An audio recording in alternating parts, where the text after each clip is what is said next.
جوانی کا دور بلوغت سے لے کر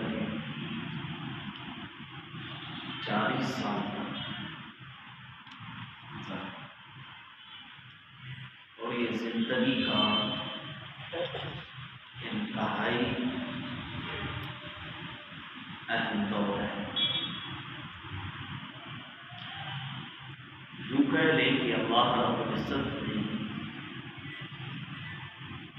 انسان کو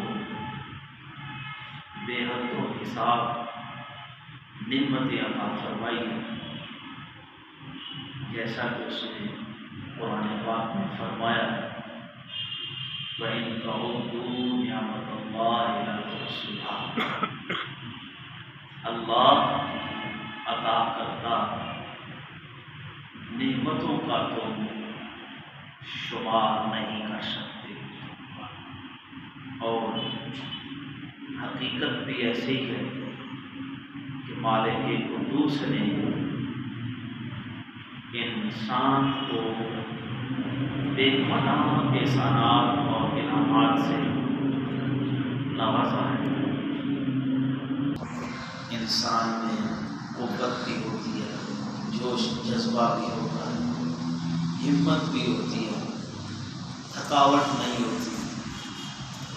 تو اللہ تعالیٰ کی یہ بہت بڑی نعمت ہے، اور خصوصاً جس نے اپنی جوانی اللہ کی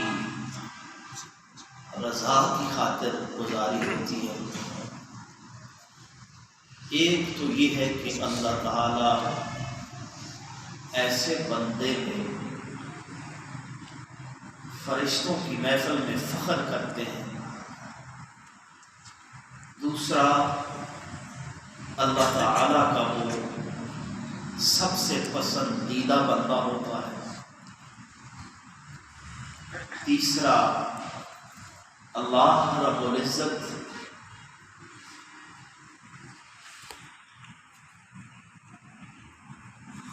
بندے کو اللہ رب العزت اس بندے کو اپنا محبوب بندہ فرماتے ہیں۔ تیسرا اللہ تعالیٰ جوانی میں توبہ کرنے والے کو، عبادت کرنے والے کو 70 صدیقوں کا ثواب عطا فرماتے ہیں۔ سبحان اللہ۔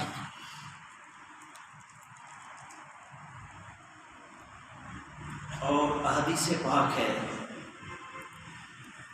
کہ جو نوجوان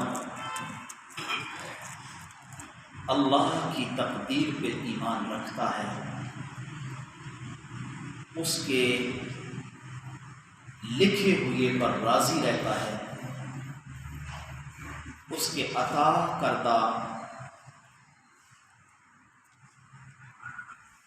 رزق پہ قناعت کرتا ہے، اور اپنی جوانی میں شہوات سے رک جاتا ہے اللہ کی رضا کی خاطر۔ یہ حدیث قدسی ہے، نبی پاک نے فرمایا، اللہ تعالیٰ اس جوان کو فرماتے ہیں، تو فرشتوں کی طرح پاک ہے، تو فرشتوں کی طرح، فرشتوں کی مانند ہے۔ تو اس میں برکتیں بھی بڑی ہیں، فضیلتیں بھی بڑی ہیں۔ یہ جتنے باتیں میں نے کہی ہیں یہ سب احادیث قدسیہ ہے۔ تو سامعین محترم، پھر ایسا انسان بنانے کے لیے جتنے بھی ادارے ہیں ان کو متحرک رہنا پڑے گا، تب قوم میں ایسے نوجوان آئیں گے۔ سب سے پہلے والدین ہیں، اساتذہ ہیں،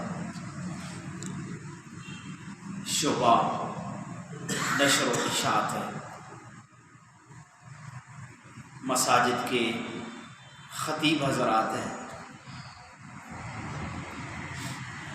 اب جہاں پہ حکومت ہے، نشر و اشاعت کا شعبہ جو ہمارا ہے، اس نے تو نوجوانوں کو میرا خیال یہ ہے کہ گمراہ کرنے میں کوئی کسر نہیں چھوڑی۔ رہا مسجد، تو مساجد جتنی بھی ہیں ہماری 70% اب دین کا کام برائے نام ہے۔ مثلا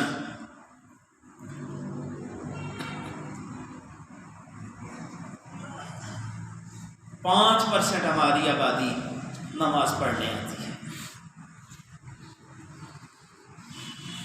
ایک دن ہوتا ہے جمعے میں، ابھی گھڑی میں 1:02 ہوئی ہیں، یہ میرا ابتدا ہے۔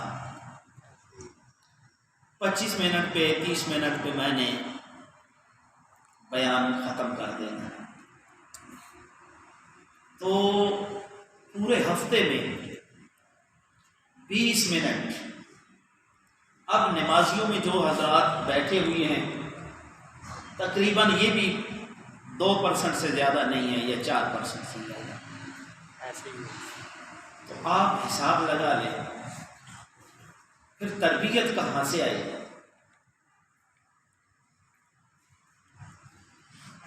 اور ہماری 80% مساجد میں لوگ اس وقت آتے ہیں جس وقت جمعے کی اذان شروع ہوتی ہے، یا مولوی صاحب اپنا خطبہ ختم کرنے کے در پہ ہوتے ہیں۔ تو دین کا کام مساجد میں بھی برائے نام ہے، حکومتی ادارہ ہے، اس نے تو گمراہ کرنے کا ٹھیکہ اٹھایا ہوا ہے۔ جس بچے کے پاس موبائل ہے اس کو کوئی بھی خراب نہ کرے تو یہ خراب کرنے کے لیے بس کافی ہے۔ ان بیچاروں کا تو اللہ حافظ ہے جن کو والدین نے انٹرنیٹ لگا کے دیا ہوا ہے اور وہ اپنے علیحدہ کمرے میں، ان کو یہی کافی ہے۔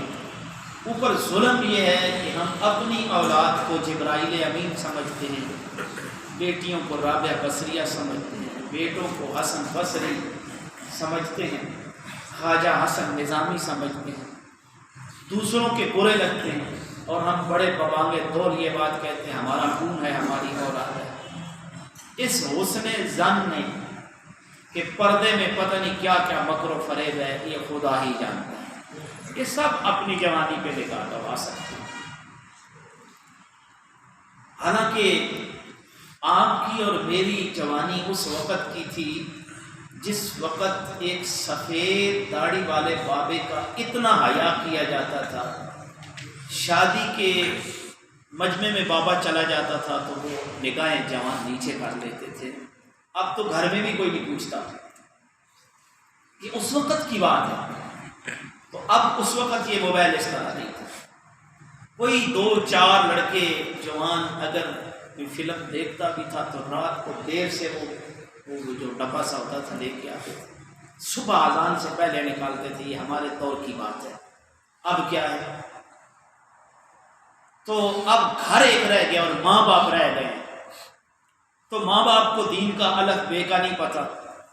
پہلی ابتدا جھوٹ کی گھر سے باپ بولتا ہے کوئی مسجد کے نام سے، جب چندے کے لیے خادم یا مسجد کی انتظامیہ دروازہ کھٹکھٹاتی ہے تو باپ کہتا ہے یا ماں کہتی ہے بول تو ابو گھر میں نہیں ہے، اللہ اکبر، بول دو ابو گھر میں نہیں ہے، ابو گھر میں نہیں ہے۔ یہ پہلا جھوٹ یہ پکڑا جائے۔ کون سکھا رہا ہے؟ سکول کا استاد سکھا رہا ہے، ایسے ہی مسجد کا ملا سکھا رہا ہے، گھر والے۔ حالانکہ اللہ رب العزت قرآن میں کیا کہہ رہے ہیں؟ یا ایھا الذین آمنوا قوا انفسکم واہلیکم نارا، اے ایمان والو اپنے گھر والوں کو اور اپنے آپ کو جہنم کی آگ سے بچاؤ. اللہ رب العزت یہ کہہ رہے ہیں وَأَمَّا مَنْ خَافَ مَقَامَ رَبِّهِ وَنَهَى النَّفْسَ عَنِ الْهَوَىٰ فَإِنَّ الْجَنَّةَ هِيَ الْمَأْوَىٰ. سبحان اللہ. جو اللہ کے حضور کھڑا ہونے سے ڈرا, وَنَهَى النَّفْسَ عَنِ الْهَوَىٰ, اور اللہ کی رضا کی خاطر اپنی خواہش کو روک لیا, فَإِنَّ الْجَنَّةَ هِيَ الْمَأْوَىٰ, اس کا ٹھکانہ جنت ہے. سبحان اللہ. اب یہیں سے آپ نکال لو نا, اللہ کہہ رہا ہے جھوٹ, بولے اللہ کہہ رہا ہے جھوٹ نہ بولو. لعنت اللہ علی الکاذبین, جھوٹوں پر اللہ کی لعنت ہے. اب ابا جی حضرت کیا فرما رہے ہیں یا اماں جی کیا فرما رہے ہیں؟ وہ گھر میں نہیں ہے. بول تو گھر ہے ہی نہیں ہے, کس کو بول گھر میں نہیں ہے. ہے. اب اگر وہ ان میچور ہے, چھوٹا ہے, تو وہ جا کے کہے گا ابو کہہ رہے ہیں ابو گھر میں نہیں. ابو کہہ رہے ہیں گھر میں نہیں ہے. گھر میں نہیں ہے. جو ڈر اللہ رب العزت کی ذات کا ہونا چاہیے تھا آج وہ نہیں ہے. ایسے ہی ہے. اور دیدہ دلیری سے وہ کام کیا جاتا ہے جس سے خدا و مصطفیٰ منع کرتے ہیں. قرآن سن کے ہم ڈرتے ہیں.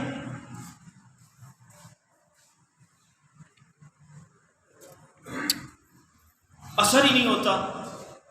پہلی تو بات ہے جو تقریر چنگی بھی لگی ہو تو نماز میں کچھ دائیں بائیں ہو جاتی ہے, سنتیں پڑھیں پھر اور نکل جاتی ہے. مسجد سے باہر نکلیں تو دوست مل جائے تو جتنی سنی تھی وہ سنی انسنی ہو جاتی ہے. صرف فرض کی قدر و منزلت ہے, دین سیکھنے کی نہیں. ورنہ وہ بھی دور تھا, اس کو بند کر دو. نماز میں بھی ادھر مسئلہ سنو, میری بات سنو. نماز کے اندر بھی اگر موبائل بجے نا تو اس کو بند کر, اس سے نماز نہیں ٹوٹتی. یہ یاد ہے.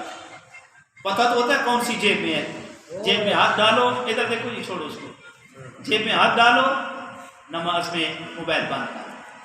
پہلی تو بات یہ ہے کہ انسان کو مسجد میں جب آئے تو موبائل بند کر دینا چاہیے, کیونکہ دوسروں کی نماز خراب نہ ہو. آج کل تو عجیب عجیب ٹونیں بھی لگی ہوئی, تو اس وجہ سے اس سے نماز نہیں ٹوٹتی.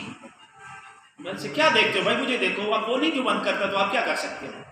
کچھ بھی نہیں کر سکتے. ہاں, تو اس سے نماز نہیں ٹوٹتی, موبائل بند کر دینا چاہیے. یہ مسئلہ یاد رکھیں. تو عرض کر رہا ہوں, جب یہ آیت مقدسہ نبی کریم نے ایک نوجوان صحابہ کے مجمع میں پڑھی نا, یا ایھا الذین آمنوا قوا انفسکم واہلیکم نارا, اے ایمان والو اپنے آپ کو اور اپنے گھر والوں کو, اہل و عیال کو جہنم کی آگ سے بچاؤ. نبی پاک نے جب یہ آیت مقدسہ پڑھی تو ایک نوجوان غش کھا کے گر جاتا ہے.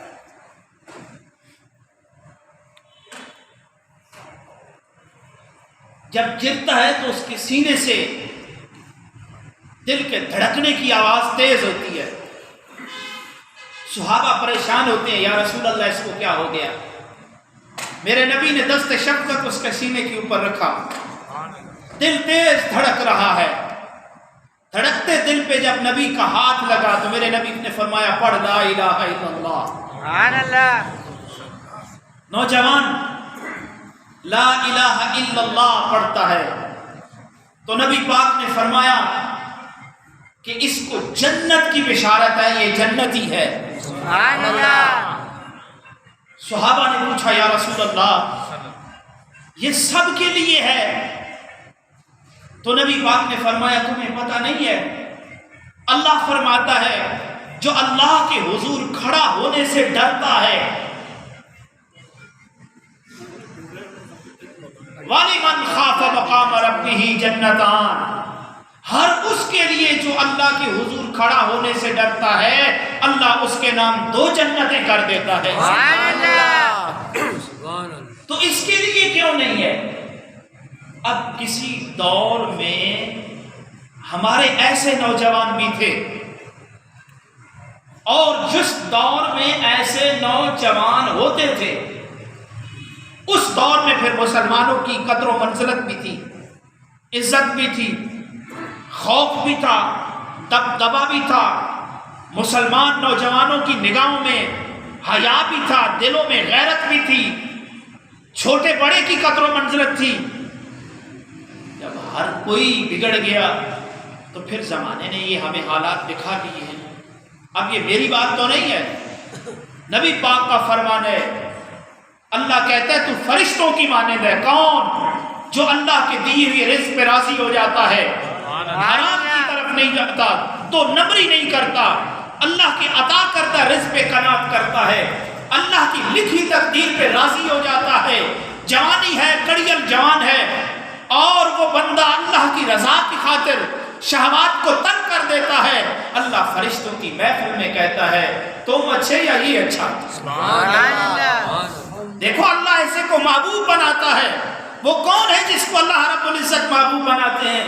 وہ نوجوان جو اللہ کی حرام کردہ چیزوں کو حرام جانتا ہے اور اللہ کی طرف سے عطا کیے احکامات کو اللہ کی رضا کی خاطر وہ ان پہ عمل کرتا ہے۔ نبی پاک نے فرمایا اللہ رب العزت فرشتوں کی محفل میں ایسے بندے پہ فخر کرتا ہے، ایسے بندے پہ اللہ فخر کرتا ہے اور اس کو محبوب جانتا ہے جس بندے نے اپنی جوانی اور حسن و جمال اللہ کی عبادت میں صرف کر دیا۔ اللہ تعالیٰ کہتا ہے یہ میرا حقیقی بندہ ہے۔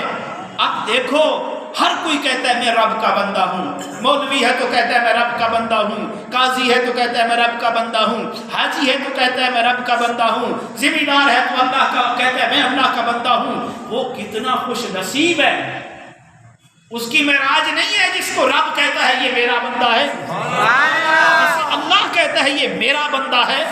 وہ زمانے کا کتنا خوش نصیب انسان ہے۔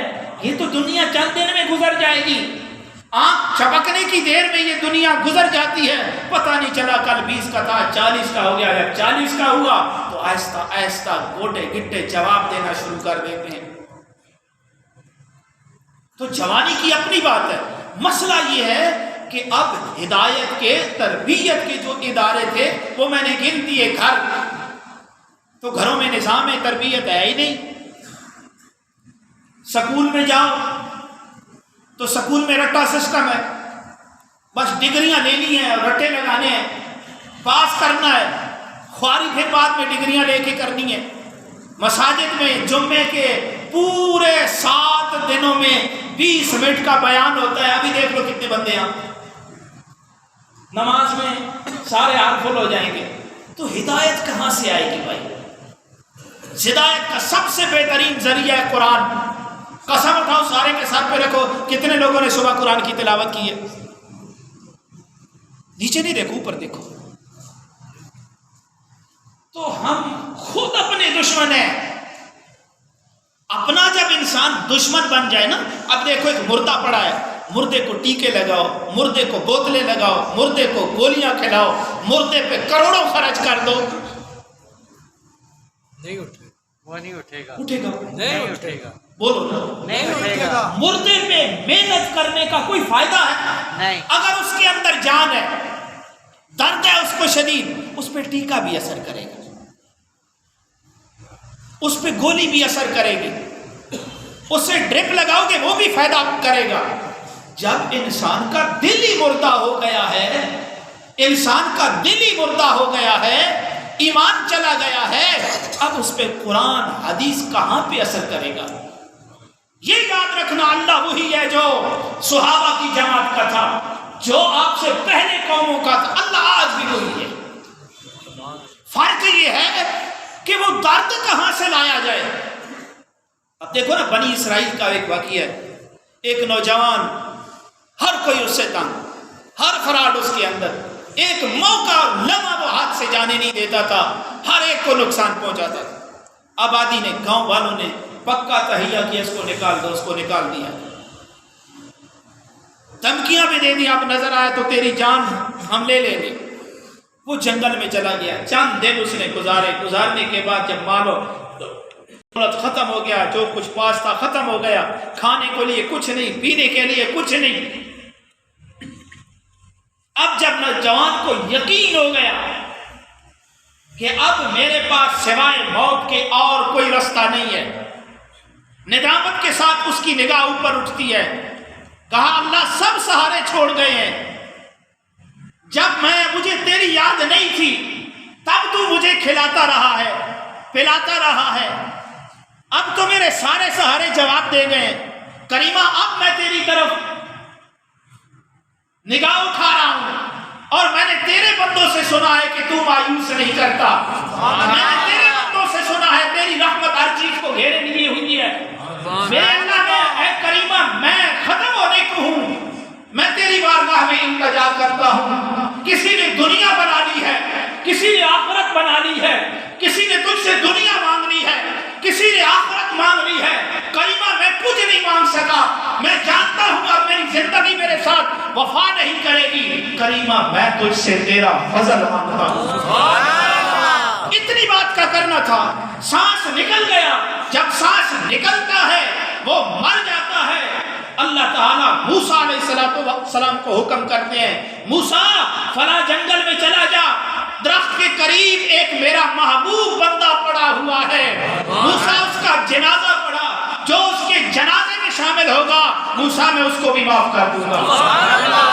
اللہ کے نبی حضرت موسیٰ علیہ السلام جب جاتے ہیں، اب لوگوں کا جمع غفیر ہے، نبی اعلان کرے تو کتنے لوگ جنازے میں پہنچ جاتے ہیں، لوگوں کی لائنیں لگی ہوئی ہیں، جب دیکھا تو موسیٰ علیہ السلام کہتے ہیں موسیٰ یہ بدماش پڑا ہوا ہے، یہ تو ایک کہتا ہے یہ تو چور ہے، دوسرا کہتا ہے ڈاکو ہے، تیسرا کہتا ہے اس میں یہ ہے، موسیٰ علیہ السلام کہتے ہیں کریمہ تو نے مجھے کیا کہا، لوگ کیا کہہ رہے ہیں، اللہ فرماتے ہیں موسیٰ وہ بھی سچ کہتے ہیں میں بھی سچ کہتا ہوں، سبحان اللہ، اے موسیٰ یہ بندے بھی سچ کہتے ہیں میں رب بھی سچ کہتا ہوں۔ جب اس کو سارے سہارے جواب دے گئے، انہی بندوں نے اس کو بستی سے نکال دیا، جب کوئی نہ رہا اس نے میری طرف نگاہ دوڑائی، کہا کریمہ مجھے معاف کر دے، اے موسیٰ مجھے حیا آتی تھی میرا بندہ بے بسی کے عالم میں مجھے پکارے اور میں اس کی فریاد نہ سنوں، لہٰذا میں نے اس کو معاف کر دیا ہے، میں نے اس کو بخش دیا ہے۔ دیکھو اللہ اتنا بڑا کریم ہے، سبحان اللہ، اگر وہ بنی اسرائیل کے 70 قتل کرنے والوں کو معاف کرتا ہے تو میں یہ بات بانگے دول کرتا ہوں تو محمد عربی کا امتی ہے، جس کی خاطر میرے رب نے زمین کو پاک کر دیا ہے، جس کی امت کی 120 صفوں میں 80 صفیں قیامت کے میدان میں اگر کسی نبی کی ہوگی تو وہ رسول اللہ کی ذات ہے، سبحان اللہ۔ 1,24,000 نبیوں کی امتوں میں جن کے ہاتھ چمک رہے ہوں گے، جن کے چہرے چمک رہے ہوں گے، جن کی پیشانیاں نور کی لائٹیں بنی ہوں گی، وہ کسی اور نبی کی امت نہیں ہوگی، وہ تم لوگ ہوگے۔ صرف فرق یہ ہے کہ ہم نے رسول اللہ کی تعلیمات کو پس پش ڈال دیا ہے، ہمارے سامنے آج نبی کی ذات نہیں ہے، مال و دولت ہے، کوٹھی ہے، کار ہے، بنگلے ہیں، دنیا کی ٹھاٹ باٹ ہے، بابا یہ تو چند دنوں میں گزر جائیں گی، یاد رکھ اپنی قبر کو، یاد رکھ اپنی موت کو۔ جتنے لوگوں کے جنازے پڑھاتے ہیں کتنے لوگ ساتھ جاتے ہیں، کتنا مال و دولت ساتھ لے کے جاتے ہیں، سب سے کم تر تھکا ہوا کپڑا جو میرے خیال ہے اب بھی 100 اور 150 میٹر ہے وہ پہنا کے قبر کے حوالے کر دیا جاتا ہے، سفید کپڑا۔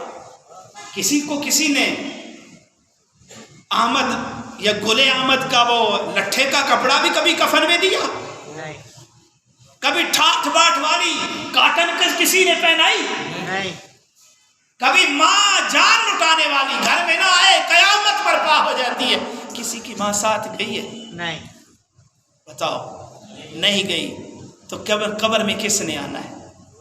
ما کنت تقول فی حق ھذا الرجل، وہاں پہ تو چہرہ تیرے نبی نے دکھا، دنیا میں نبی کی مخالفت کرتا رہا تو کل قیامت یا قبر میں کیا جواب دے گا، کیا منہ دکھائے گا؟ تو صاحبو اس لیے ہمیں رسول اللہ کی تعلیمات کی طرف رجوع کرنی چاہیے. یہ جوانی جو ہے نا، جوانی یہ بہت بڑا قیمتی زیور ہے، سونے سے اچھی ہے جوانی. دنیا کی دولتوں سے اچھی ہے جوانی. ہر مشکل کا سامنا انسان کر سکتا ہے، بھوک بھی برداشت کر سکتا ہے. یہ سردیاں بھی جوان بار گزار سکتا ہے، بوڑھا نہیں گزار سکتا. بڑھاپے میں نہیں گزرتی. بڑھاپے کی تکلیف اتنی زیادہ ہوتی ہے، یہ تو وہ جانتے ہیں جو بزرگ ہیں. کبھی ٹانگوں میں درد، گوڈوں میں درد، گٹوں میں درد، جسم میں درد، کوئی نہ کوئی بیماری اور پریشانی جو ہے وہ جوان ہوتی رہتی ہے. جوانی میں یہ سب کمزور ہوتی ہیں، بڑھاپے میں یہ سب جوان ہو جاتی ہیں. اس لیے اللہ کے نبی نے فرمایا اللہ تعالیٰ اس بندے کو محبوب رکھتا ہے. اور اگلی حدیث سنو، نبی کریم صلی اللہ علیہ وسلم نے فرمایا وہ نوجوان جو صبح کی عبادت کرتا ہے، جو صبح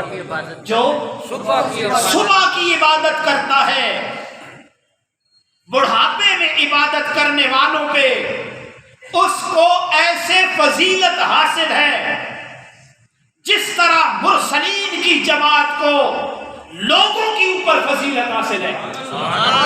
نہیں سمجھ آئی میری بات آپ کو؟ جوانی میں صبح کی عبادت کرنے والا، جوانی میں صبح کے وقت عبادت کرنے والا، بڑھاپے میں عبادت کرنے والوں پہ اس کو ایسے فضیلت حاصل ہے جس طرح رسولوں کی جماعت کو عام لوگوں کے اوپر فضیلت حاصل ہے. سبحان اللہ. اب بتاؤ آج کے دور میں ملا بھی اگر جوان ہے تو نماز پڑھ کے وہ بھی سویا رہتا ہے. اب تو ماحول ہی ایسا بنا دیا ہے، کتنا ہی بندہ شریف کیوں نہ ہو، کتنا ہی بندہ شریف کیوں نہ ہو، جس کے پاس موبائل ہے بسترے میں بڑھ گیا، اس نے دیکھنا شروع کر دیا، واٹس ایپ کھولا یا فیس بک کھول، اب تو کھولتے ہی چلا جائے گا. ہنستے کیوں جوانوں؟ مجھے پتا ہے نا، میں جوانی گزار کے آیا ہوں. ہاں میں ابھی 50 سال میں بھی جوان ہوں، دیکھ لو مجھے جوان مسکراتے ہیں. دیکھو جس نے موبائل کی طرف اب پتہ ہی نہیں چلے گا گھنٹوں، جب خیال ہے وہ 12-1 ہو گئے. اب جو بندہ 1 بجے رات کو سوئے گا، 1 بجے رات کو سوئے گا، وہ صبح اٹھ کے عبادت کرے گا؟ نہیں. اگر 2 فرض پڑھے گا بھی تو کس حالت میں آج کا نوجوان وہ ٹراؤزر میں وہ مسجد میں آئے گا جس کو بندے کا پتر تو اس کو دیکھ نہیں سکتا، جس کے اندر کوئی غیرت ہے، ایمان ہے، جس کے اندر کوئی حیا ہے. اوپر دیکھو حق کی مشکل ہے، کڑوی ہوگی ضرور. ایسے ٹراؤزر میں صبح مسجد میں آئے گا، حیادار بندہ، غیرت مند انسان، جس کے اندر کچھ ایمان ہے، نہ آگے سے دیکھ سکتا ہے نہ پیچھے سے دیکھ سکتا. اللہ ہمارے ماسٹر بٹ صاحب کی مغفرت فرمائے. آمین. بڑے پیارے وقت میں یاد آئے. ایک دن وہ کہہ رہے تھے، مولوی صاحب نے کہا کہ وہ جو بندہ آگے نماز پڑھ رہا ہوتا ہے وہ پیچھے والے کی نماز نہیں ہوتی. کسی مولوی نے کہا، مذاق میں کہا ہوگا، مولوی نے مذاق کیا ہوگا، جبکہ ایک عالم کو ایسی بات مذاق نہیں کرنی چاہیے. ہاں اس کی نہیں ہو رہی جو اس لباس میں ہے، پیچھے کی نماز ہو جائے گی، نگاہ تو پڑی جاتی ہے. وہ بھائی شرماتے کہ ہم مولویوں کی پڑ جاتی ہے تو تم فرشتے تھوڑے ہی ہو. ادھر دیکھو میری طرف، حاجی کوئی بھی نہیں ہے اس دور میں. اس کی ہو جاتی ہے جو پیچھے ہے، نہیں اس کی ہوتی جس الو کے پٹھے نے یہ لباس پہنا ہوا ہے. ناف سے لے کر گھٹنوں تک کا حصہ جو ہے یہ چھپانا فرض ہے. جس طرح تیرے اوپر نماز فرض ہے اسی طرح اس حصے کو چھپانا بھی فرض ہے. سبحان اللہ. جب ناف سے لے کر چاہے آگے ہو چاہے پیچھے، ناف سے لے کر نہیں آتا جو پہنے ہوتی ہے نا گھروں میں پھر رہے ہوتے ہیں، یا تو میں سمجھتا ہوں گھر میں ایمان والا کوئی نہیں، یا پھر سارے ہی اللہ والے ہیں. ناف سے لے کر یہ مسئلہ سن لے کر ناف سے لے کر گھٹنوں تک پورے وجود اس حصے کو چھپانا فرض ہے. اگر نماز میں یہ جسا ننگا ہو جاتا ہے وضو بھی ختم ہو جاتا ہے، نماز بھی ختم ہو جاتا ہے. اور آج کل پینٹوں کا یہی اثر ہوتا ہے، یہ جو ہلکی سی شرٹ پہنی ہوتی ہے تو میری طرف توجہ، مسئلہ بتا رہا ہوں، پریشان کیوں ہو رہے ہو؟ اگر جس کی یہ شرٹ جو ہے سجدے میں یا رکوع میں اٹھ جاتی ہے پیچھے سے، نماز ختم ہو جاتی ہے. فرضی جب اٹھ گیا، فرضی جب ادا نہ ہوا تو پھر نماز کہاں سے؟ ہم ان چیزوں کی طرف نہیں دیکھتے، اس لیے کہ ہماری توجہ نہیں ہے. توجہ ہو جائے نا دین کی طرف تو سب کچھ مسئلہ حل ہو جاتا ہے، پریشانی نہیں ہے. لا یکلف اللہ نفسا الا وسعها، اللہ کسی انسان پہ اس کی طاقت اور استطاعت سے زیادہ بوجھ نہیں ڈالتا. آزماتا ضرور ہے، اس آزمانے میں بھی اس کی طرف سے اجر ہے، فلاح ہے، کامیابی ہے بندے کے لیے. اللہ آزماتا ہے تو اجر عطا فرماتا ہے. اس لیے جوانوں اپنی جوانیوں کی حفاظت کرو. یہ بات عجیب لگتی ہوگی آپ کو، لیکن یہ میری بات تو نہیں ہے نا، اللہ کے نبی کا فرمان ہے. اللہ کے نبی کا فرمان ہے.